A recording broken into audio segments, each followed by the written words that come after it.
Hello friends, आपण सर्वप्रथम alphabet शिकलो. त्यानंतर आपण अक्षरांपासून शब्द बनताना पाहिला, शब्दाचे वेगवेगळे प्रकार पाहिले. आता शब्दांपासून वाक्य तयार कसं होतं हे देखील वाक्याचे प्रकार आपण पाहतोय. परंतु हे वाक्य तयार करत असताना ते वाक्याचे काही भाग जोडत असताना आपल्याला एका वेगळ्या व्याकरणाच्या प्रकाराचा अभ्यास करावा लागतो. तो म्हणजे कंजंक्शन. कंजंक्शन म्हणजे जोडण्याचं काम करणारे जे शब्द असतात त्यांना आपण कंजंक्शन म्हणतो. हे काय जोडतात येतो? कंजंक्शन नेहमी वाक्यातील समान प्रकारचे दोन शब्द जोडण्याचं काम करतात.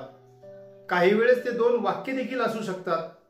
मग आपल्या माहितीचं, आपल्या परिचयाचं, आपल्याला समजेल असं कोणतं कंजंक्शन आपल्याकडे आहे तर ते म्हणजे अँड.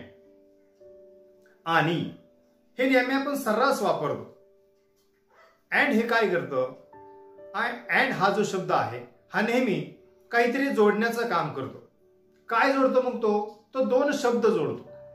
आपण तुम्हाला सहज सांगितलं की अँडने दोन शब्द जोडून दाखवा, तुम्ही सहज म्हणाल राम अँड श्याम. म्हणजे तुम्ही काय केलं? राम आणि श्याम ही दोन नावं होती, दोन मुलांची नावं होती. ती दोन नावं जोडण्यासाठी तुम्ही अँडचा वापर केला. अशाच पद्धतीनं आपण वेगवेगळ्या प्रकारचे शब्द किंवा वेगवेगळ्या प्रकारची दोन वाक्य जोडण्यासाठी अँडचा वापर करतो. सर्वप्रथम आपण अँड पाहूयात. खरं तर आज आपल्याला एक वेगळा वाक्य प्रकार पाहायचा आहे, तो म्हणजे नॉट ओनली आणि बट ऑल्सो. वाक्यामध्ये नॉट ओनली बट ऑल्सोचा वापर कसा करायचा ते आज आपण शिकणार आहोत. तत्पूर्वी आपण अँड या कंजंक्शनचा विचार करूयात. पुन्हा सांगतो, अँडचा उपयोग काय? तर दोन प्रकारचे शब्द जोडण्यासाठी, दोन वेगवेगळे शब्द जोडण्यासाठी अँडचा वापर होतो. मग हे शब्द वाक्यामध्ये वेगवेगळ्या ठिकाणी असू शकतात. मग वाक्यामध्ये शब्दांची ठिकाणं कोणती आहेत, जागा कोणत्या आहेत? वाक्यामध्ये शब्दांना वेगवेगळ्या प्रकारचं स्थान आहे. मग वाक्याचे काही भाग असतात, आपल्याला माहित असेल. वाक्यामध्ये कर्ता असतो, वाक्यामध्ये क्रियापद असतं, वाक्यामध्ये कर्म असतं. म्हणजेच वाक्य आपलं SVO या पद्धतीनं बनलेलं असतं, जसे की कर्ता, क्रियापद आणि कर्म. मग वाक्य तयार करत असताना होतं काय? काही वाक्यांमध्ये दोन कर्ते आलेले असतात, काही वाक्यामध्ये दोन क्रियापद आलेले असतात, तर काही वाक्यामध्ये दोन कर्म देखील आलेले असतात. मग अशा वेळेस कर्त्यामध्ये जे दोन घटक आहेत ते असोत किंवा क्रियापदामध्ये जे दोन घटक आहेत ते असोत किंवा वाक्याच्या कर्म या घटकामध्ये जे दोन घटक असतील तर ते जोडण्यासाठी म्हणून आपल्याला अँडचा नेहमी वापर करावा लागतो. सर्वप्रथम आपण एक वाक्य पाहूयात. Gopal and Radha like English. या वाक्यामध्ये गोपाल अँड राधा हा दोन शब्दांचा मिळून, दोन नामांचा मिळून कर्ता बनलेला आहे. क्रियापद लाईक आहे, ऑब्जेक्ट इंग्लिश आहे. पण या ठिकाणी गोपाल अँड राधा हे दोन नाम जोडण्यासाठी अँडचा वापर केलेला आहे. म्हणजेच या ठिकाणी अँडने कंजंक्शन म्हणून काम केलेलं आहे, उभयान्वयी अव्यय म्हणून काम केलेलं आहे. म्हणजेच या वाक्यामध्ये दोन कर्ते एकत्र जोडण्यासाठी अँडचा वापर झाला आहे. दुसरं वाक्य पाहू. Gopal can read and write English. Gopal इंग्रजी लिहू आणि वाचू शकतो. कर्ता गोपाल आहे, सब्जेक्ट गोपाल आहे, क्रियापद रीड अँड राईट, दोन क्रियापद आहेत, ऑब्जेक्ट इंग्लिश एकच आहे. परंतु या वाक्यामध्ये दोन जे वर्ब्स आहेत, दोन क्रियापद आहेत, ती क्रियापद जोडण्यासाठी अँडचा वापर केलेला आहे. तिसरं वाक्य पाहू. Gopal like English and Marathi. Subject Gopal आहे, वर्ब लाईक आहे. गोपालला काय आवडतं तर ऑब्जेक्ट काय? English and Marathi. म्हणजे या वाक्यामध्ये दोन ऑब्जेक्ट जोडण्यासाठी अँडचा वापर झालेला आहे. आपण तीनही प्रकारची वाक्य पाहिली. एका वाक्यामध्ये दोन सब्जेक्ट जोडण्यासाठी अँडचा वापर झाला, एका वाक्यामध्ये दोन वर्ब जोडण्यासाठी अँडचा वापर झाला, तर तिसऱ्या वाक्यामध्ये दोन ऑब्जेक्ट जोडण्यासाठी अँडचा वापर झालेला आहे. आता आपल्याला काय करायचंय? गोपाल आणि राधा हे दोन सब्जेक्ट हे अँड ह्या कंजंक्शननी जोडलेले होते. तेच दोन शब्द आता आपल्याला नॉट ओनली आणि बट ऑल्सोने जोडायचे आहे. नॉट ओनली आणि बट ऑल्सो म्हणजे तरी काय?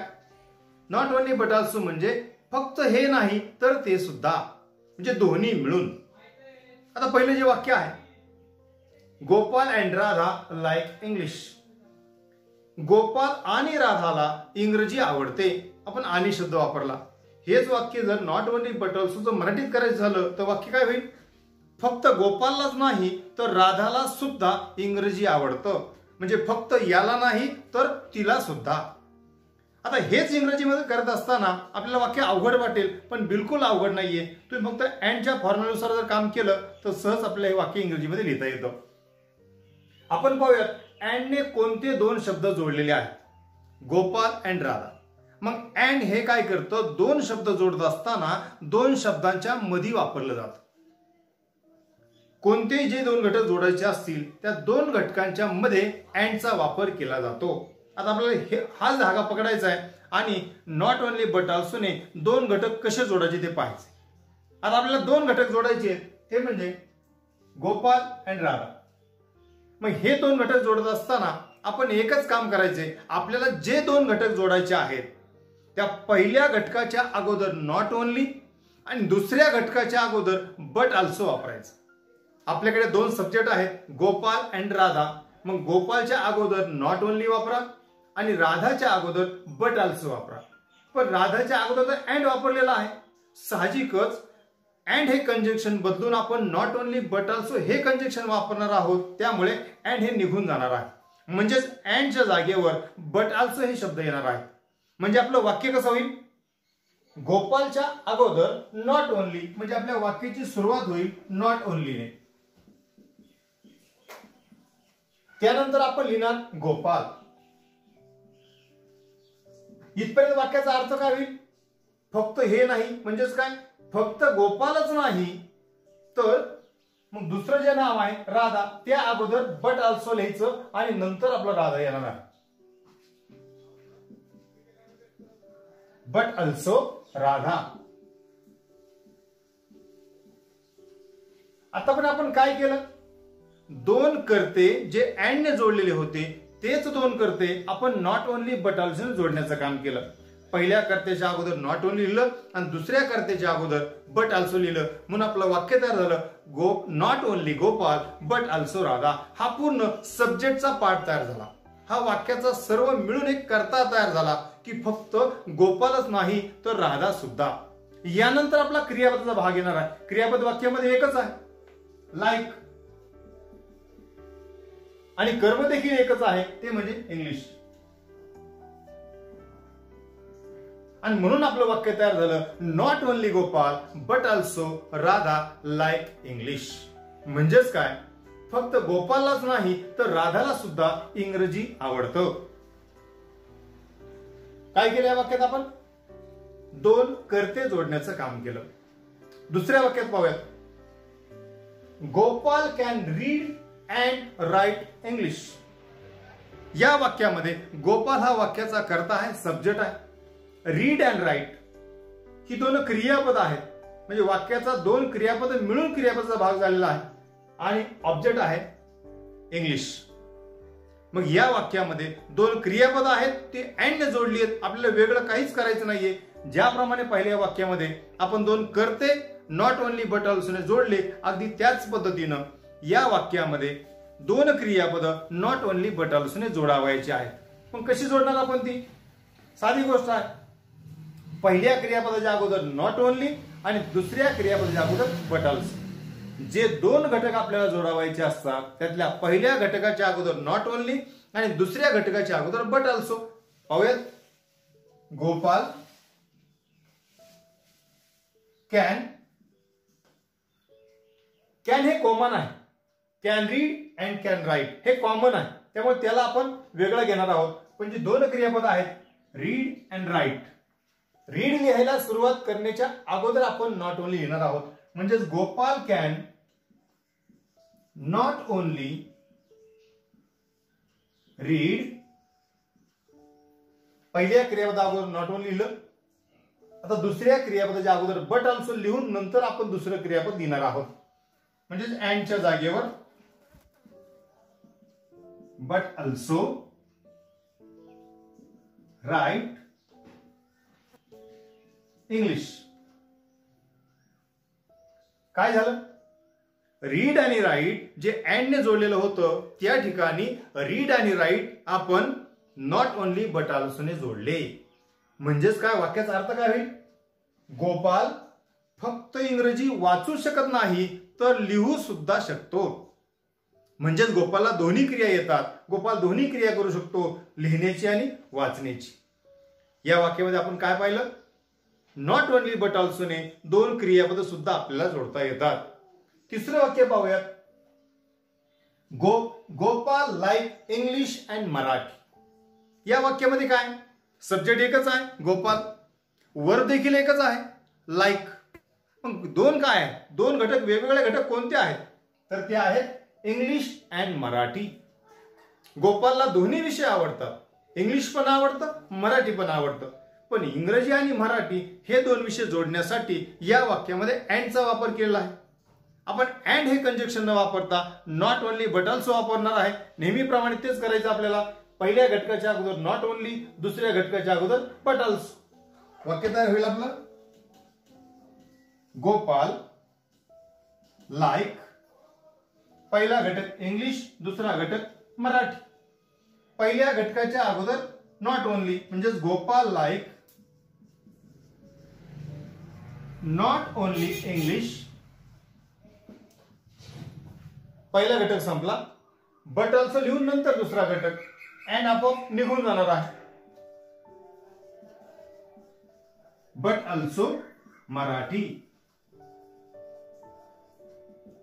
म्हणजे या वाक्यामध्ये ऑब्जेक्ट दोन होते, मराठी अँड इंग्लिश. हे जोडण्यासाठी आपण या ठिकाणी नॉट ओनली बट ऑल्सोचा वापर केला. या तिन्ही वाक्यातून आपल्याला काय लक्षात येतं की तिन्ही वाक्यामध्ये दोन शब्द वाक्यातील वेगवेगळ्या स्थानावर होते.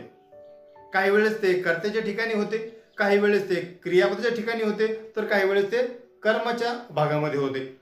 हे अशा प्रकारचे शब्द कोणत्याही ठिकाणी जरी असले, आपल्या लक्षात एकच गोष्ट ठेवायची आहे की जे दोन घटक आपल्याला नॉट ओनली बट ऑल्सो ने जोडावायचे आहेत त्यातल्या पहिल्या घटकाच्या अगोदर नॉट ओनली लिहावं आणि दुसऱ्या घटकाच्या अगोदर बट ऑल्सो लिहावं.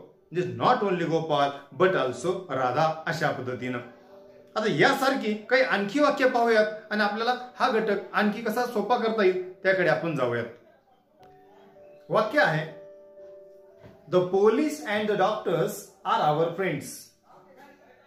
साहजिकच तुमच्या लक्षात येईल the police and the doctors हे दोन सब्जेक्ट आहेत आणि त्यासाठी क्रियापद आहे आर. आवर फ्रेंड्स ऑब्जेक्ट मध्ये आहे. म्हणजे त्या ठिकाणी आपल्याला पुन्हा दोन सब्जेक्ट जोडायचे आहेत, the police and the doctors. म्हणून आपण काय करणार, पोलीस पूर्वी नॉट ओनली आणि द डॉक्टर्स पूर्वी बट ऑल्सो. म्हणजे आपलं वाक्य होईल not only the police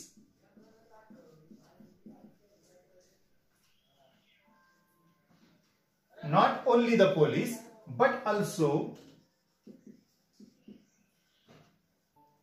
the doctors. The doctors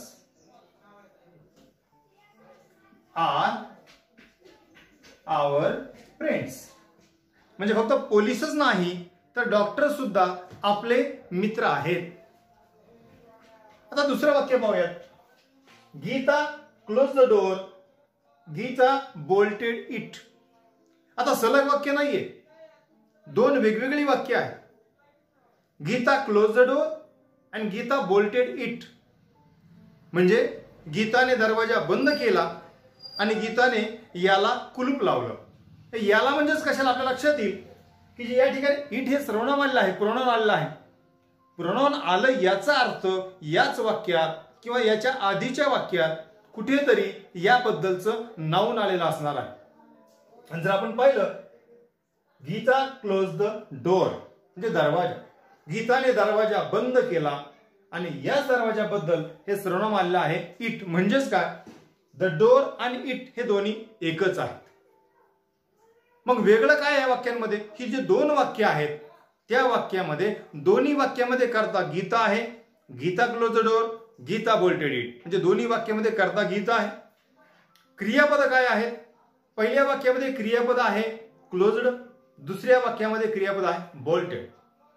म्हणजे या वाक्यामध्ये आपल्याला क्रियापद जोडावं लागणार आहे. मग ऑब्जेक्ट काय आहे? पहिल्या वाक्यामध्ये आहे डोर आणि दुसऱ्या वाक्यामध्ये आहे इट. म्हणजे दोन्ही वाक्यामध्ये एकच ऑब्जेक्ट आहे, ते म्हणजे डोर. मग लिहित असताना आपण काय करायचं आहे? आपण फक्त कॉमन गोष्टी घ्यायच्या आहेत. गीता, सुरुवातीला आपण गीता लिहूया.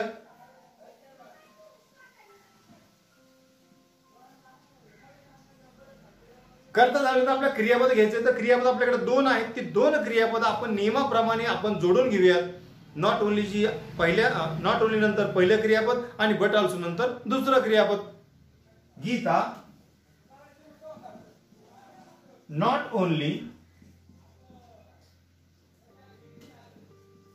Close the door, not only close the door but also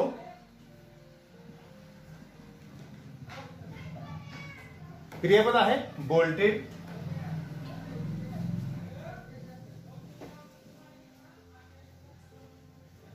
या वाक्यात आपण काय केलं? Gita not only close the door, म्हणजे क्लोज आणि डोर म्हणजे क्रियापद आणि कर्म दोन्ही एकत्र जोडून घेतले. आणि दुसऱ्याही वाक्यातलं क्रियापद आणि ऑब्जेक्ट म्हणजे बोल्टेड इट हे दोन्ही एकत्र घेतले. म्हणजे Gita not only close the door but also bolted it असं म्हणण्यापेक्षा आपण असंही म्हणू शकतो, Gita not only close but also bolted the door. म्हणजे ज्या ठिकाणी एका ठिकाणी नाम आणि एका ठिकाणी सर्वनाम आले, त्या दोन्हीच्या ऐवजी शेवटी आपण एकदाच नाम वापरू शकतो आणि म्हणू शकतो, Gita not only closed but also bolted the door. तिसरं वाक्य पहा, we should use paper bags. We should use paper bags. आणि दुसरं वाक्य आहे, सेपरेट वाक्य आहे दोन्ही, we should ban on the use of plastic. म्हणजे आपण कागदी पिशव्या वापरल्या पाहिजेत हे एक वाक्य आहे आणि आपण प्लास्टिकच्या वापरावर बंदी आणली पाहिजे हा दुसरं वाक्य आहे. मग नक्की ह्या दोन वाक्यामध्ये समान गोष्टी कोणत्या आहेत आणि वेगळ्या गोष्टी कोणत्या आहेत? तर ह्या दोन्ही वाक्यामध्ये करता पाहूयात. दोन्ही वाक्यामध्ये करता एक आहे वी आपण दोन्ही गोष्टी केल्या पाहिजेत. कागदी पिशव्या आपणच वापरल्या पाहिजेत, प्लॅस्टिकवर बॅन आपणच आणला पाहिजे. ज्या गोष्टी समान आहेत त्या आपल्याला नॉट ओनली बट ऑल्सोने जोडायच्या नाही, फक्त भिन्न काय आहे ते शोधायचा. मग क्रियापद पाहूयात.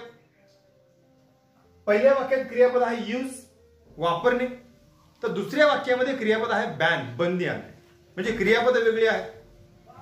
पण ऑब्जेक्ट पाहूयात, तर पहिल्या वाक्यामध्ये ऑब्जेक्ट आहे पेपर बॅग्स आणि दुसऱ्या वाक्यामध्ये ऑब्जेक्ट आहे प्लास्टिक. म्हणजे ऑब्जेक्ट पण वेगळे आहेत. म्हणजेच या वाक्यामध्ये फक्त कर्ता समान आहे, सब्जेक्ट समान आहे, क्रियापद आणि ऑब्जेक्ट हे दोन्ही वेगवेगळे आहेत. म्हणजे फक्त उद्देश समान आहे, विधेय पूर्ण वेगवेगळं आहे. मग आपण काय करायचं आहे, जे दोन पूर्ण घटक वेगवेगळे आहेत हे दोन पूर्ण घटक नॉट ओनली बट ऑल्सोने जोडायचे आहेत. म्हणजेच कर्ता समान आहे, क्रियापद आणि कर्म ह्या दोघांची जोडी पूर्ण वेगळी आहे.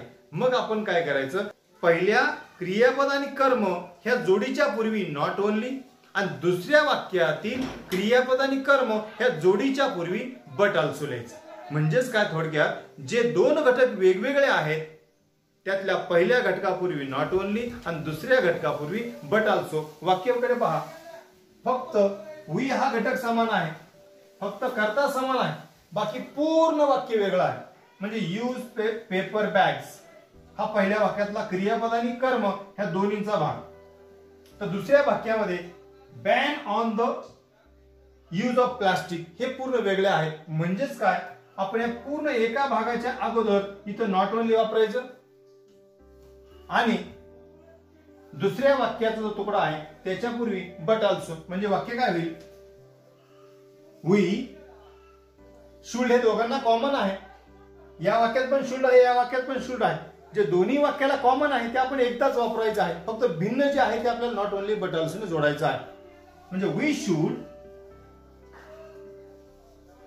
हे फक्त कॉमन झालं. आता जे भिन्न घटक आहेत ते जोडूयात. We should not only use paper bags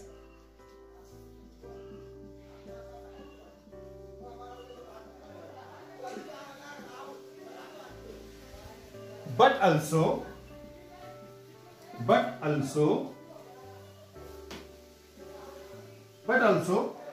ban on use of plastic. म्हणजे वाक्याचा अर्थ काय होईल? आपण फक्त कागदी पिशव्याच वापरल्या नाही पाहिजे, तर प्लास्टिकवर बंदी देखील आणली पाहिजे. म्हणजे आम्हाला दोन कामं करायची आहेत. एक कागदी पिशव्या वापरायच्या आहेत आणि दुसरं प्लास्टिकवर बंदी पण आणायची आहे. म्हणून ह्या ज्या दोन गोष्टी आम्हाला करायच्या त्या दोन्ही गोष्टी आम्हाला नॉट ओनली बट ऑल्सो जोडायच्या आहेत. म्हणून आपण म्हणालो वी शुड, आम्हाला पाहिजे काय केलं पाहिजे? दोन्ही गोष्टी केल्या पाहिजेत. We should not only use paper bags but also ban on the use of plastic. अशा पद्धतीनं तुम्ही ज्या कोणत्याही नाम असेल, क्रियापद असेल, ऑब्जेक्ट असेल, या दोन्ही गोष्टी जोडण्यासाठी नॉट ओनलीचा आणि बट ऑल्सोचा वापर करू शकता. या वाक्यांचा जास्तीत जास्त वापर केल्याने आपल्याला लेखन कौशल्यामध्ये, रायटिंग स्किलमध्ये याचा जास्त उपयोग होतो. वाक्य एक्सचेंज करण्यासाठी, मोठी मोठी वाक्य तयार करण्यासाठी आपल्याला जोडावी लागतात. एकच वाक्य आपण असं मोठं मोठं करू शकत नाही. सब्जेक्ट, वर्ब, ऑब्जेक्ट 3 शब्द लिहिले की आपलं वाक्य संपून जातं. मग हे वाक्य मोठं कसं होतं? जास्तीत जास्त मोठी मोठी वाक्य कशी बनवता येतात? तर ही वाक्य आपल्याला जोडावी लागतात. आणि ही वाक्य जोडत असताना आपल्याला काही जोडाक्षर म्हणजेच कंजंक्शन वापरावे लागतात. आपल्याला अँड, बट, ऑर अशा प्रकारचे 2-3 सोपे कंजंक्शन माहित असतील, परंतु वाक्य जोडण्याचे आणि वाक्याला वेगळा अर्थ देण्याचे असे आणखी वेगवेगळे प्रकार आहेत. त्यातला सोप्यातला सोपा हा नॉट ओनली बट ऑल्सो, की ज्याच्या माध्यमातून आपल्याला दोन वेगवेगळे घटक एकत्र आणून एकमेकांना जोडून त्यांना वेगळा अर्थ काढून वाक्य आपल्याला मोठं करता येतं. तर याच वाक्याप्रमाणे आपण आणखी एक दोन वाक्य पाहूयात आणि नंतर तुम्हाला आपण सरावासाठी वाक्य देऊयात. आता या वाक्याकडे पाहूयात. He can speak Spanish and French. Subject he, verb speak, but there are two objects and those are Spanish and French. So we have to join two objects with not only but also, such as not only Spanish but also French. आपलं वाक्य होईल he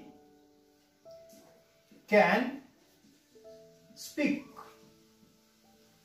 तो बोलू शकतो. काय बोलू शकतो? फक्त स्पॅनिश नाही तर फ्रेंच सुद्धा. म्हणजेच not only Spanish but also French. Not only Spanish but also French.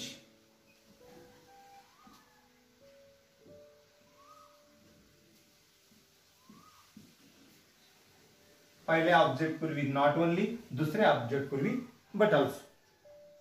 आता शेवटचं वाक्य पाहूया. Farmers work hard and provide us food. शेतकरी कठोर कष्ट करतो आणि आपल्याला अन्न पुरवतो. शेतकरी दोन कामं करतो, कष्टही करतो आणि अन्नही पुरवतो. करता मात्र एकच आहे. मग वेगळं काय आहे? यासाठी आपण पाहूयात वाक्याचे दोन भाग. Subject and predicate. सब्जेक्ट म्हणजे काय? ज्याच्याविषयी आपण बोलतो दॅट्स कॉल्ड सब्जेक्ट, म्हणजेच उद्देश. आणि एखाद्या घटकाविषयी आपण जे बोलतो दॅट्स कॉल्ड विधेय, म्हणजेच प्रेडिकेट. या वाक्यामध्ये फार्मर्स हा सब्जेक्ट आहे आणि फार्मर्स हा सब्जेक्ट आहे, तर वर्क्स हा हे प्रेडिकेट आहे. म्हणजे कर्त्याविषयी आपण जे बोललेलो आहे त्याला आपण प्रेडिकेट असं म्हणतो. दुसरं जे वाक्य आहे की जे अँड ने जोडलेलं आहे, तेही वाक्यासाठी फार्मर्स हाच कर्ता आहे, हा सब्जेक्ट आहे. पण दुसऱ्या वाक्यामध्ये प्रेडिकेट काय आहे, विधेय काय आहे, तर प्रोव्हाइड अस फूड म्हणजेच काय, या वाक्यामध्ये सब्जेक्ट समान आहे आणि दोन्ही वाक्यामधले जे प्रेडिकेट आहेत हे टोटली वेगळे आहेत आणि आपल्याला तेच काम करायचंय. जे घटक वेगळे आहेत ते पूर्ण नॉट ओनली बट ऑल्सोने जोडायचे आहे. तुमचा कधी कधी गोंधळ होतो, मला विचारतात नक्की या शब्दा अगोदर लिहू का त्या शब्दा अगोदर, वेगळं काय काय आहे हा पूर्ण सेट तयार करा. यामध्ये फार्मर्स वर्क्स हार्ड, हे पहा फार्मर्स वर्क्स हार्ड हा पूर्ण सेट आहे, याला आपण प्रेडिकेट असं म्हणतो. हे पूर्ण वेगळं आहे दुसऱ्या वाक्याच्या प्रेडिकेटशी. दुसऱ्या वाक्यात प्रेडिकेट काय आहे, प्रोव्हाइड अस फूड, हे पूर्ण प्रेडिकेटच वेगळे आहेत. म्हणजे याला आपण म्हणू प्रेडिकेट 1 आणि याला म्हणू प्रेडिकेट 2. थोडक्यात वाक्याचा एक भाग आणि दुसऱ्या वाक्यातला हा भाग, ह्या दोन्ही वाक्यातले हे दोन्ही भाग एकमेकापासून भिन्न आहेत. समान काय आहे दोन वाक्यांना, तर ही जी दोन वाक्य होती फार्मर्स वर्क हार्ड आणि फार्मर्स प्रोव्हाइड अस फूड, ह्या दोन वाक्यांना समान फक्त सब्जेक्ट आहे आणि तो म्हणजे फार्मर. जे कॉमन आहे ते अगोदर लिहून घेऊयात. म्हणजे फार्मर्स आपण लिहून घेऊ, फार्मर्स शेतकरी काय करतात, वर्क हार्ड, हे एक झालं. आणि दुसरं अजून प्रेडिकेट काय, प्रोव्हाइड अस फूड. आता पहिल्या वाक्यातला प्रेडिकेट आणि दुसऱ्या वाक्यातला प्रेडिकेट आपल्याला जोडायचे, म्हणून पहिल्या वाक्यातील प्रेडिकेटच्या पूर्वी आपण नॉट ओनली लिहिणार आहोत. म्हणजेच काय लिहिणार आपण, नॉट ओनली वर्क हार्ड, म्हणजे प्रेडिकेट नंबर 1 होतं, त्याच्या पूर्वी आपण नॉट ओनली लिहिलं. आता बट ऑल्सो लिहून दुसरं प्रेडिकेट लिहायचं आहे आपल्याला, but also provide us food, provide us food, हे प्रेडिकेट नंबर 2 आणि त्याच्या अगोदर बट ऑल्सो. अशा पद्धतीनं अतिशय सोपा भाग आहे. जस्ट ह्या नॉट ओनली बट ऑल्सो सराव करा. मी तुम्हाला काही वाक्य देतोय, या वाक्यामध्ये आपण सहजासहजी नॉट ओनली बट ऑल्सो वापरण्याचा प्रयत्न करा. सर्वच वाक्य या नियमात बसलेलं असं नाही. काही वाक्यामध्ये शब्दरचना बदलली, वाक्यातील भागांची संख्या वाढली, काही क्लॉजेस वाढले, काही फ्रेजेस वाढल्या की तुमचा थोडाफार गोंधळ होऊ शकतो. परंतु तुम्ही जर या वाक्याचा जसा सराव केला, अडचण आल्यानंतर सोडवलेली वाक्य पाहिली, तर निश्चितपणे हा घटक आपल्या लाईफ टाइम मध्ये फक्त कुठल्याही एका स्टँडर्ड साठी नाही, not only for even 8th standard or 9th standard or 10th standard. This topic is useful for your whole life. अख्ख्या पूर्ण आपल्या आयुष्यभर आपल्याला हा उपयोगी पडणारा घटक आहे. नेहमी वाक्य जोडताना, शब्द जोडताना आपल्या या घटकाचा उपयोग होतो. फक्त हा घटक वापरण्यासाठी आपल्या जास्त सराव असावा. मी काही वाक्य देतो, ती वाक्य तुम्ही सोडवा आणि त्याचप्रमाणे आपल्या दैनंदिन अभ्यासामध्ये जास्त या वाक्यांचा वापर करा. ऍप्लिकेशन करायला पाहिजे. उपयोजन केल्याशिवाय, सराव केल्याशिवाय कोणताही घटक आपला परफेक्ट होणार नाही. तर आता मी जे वाक्य देतोय ती वाक्य तुम्ही सोडवा आणि या घटकाचा जास्तीत जास्त सराव करा आणि समजून घ्या.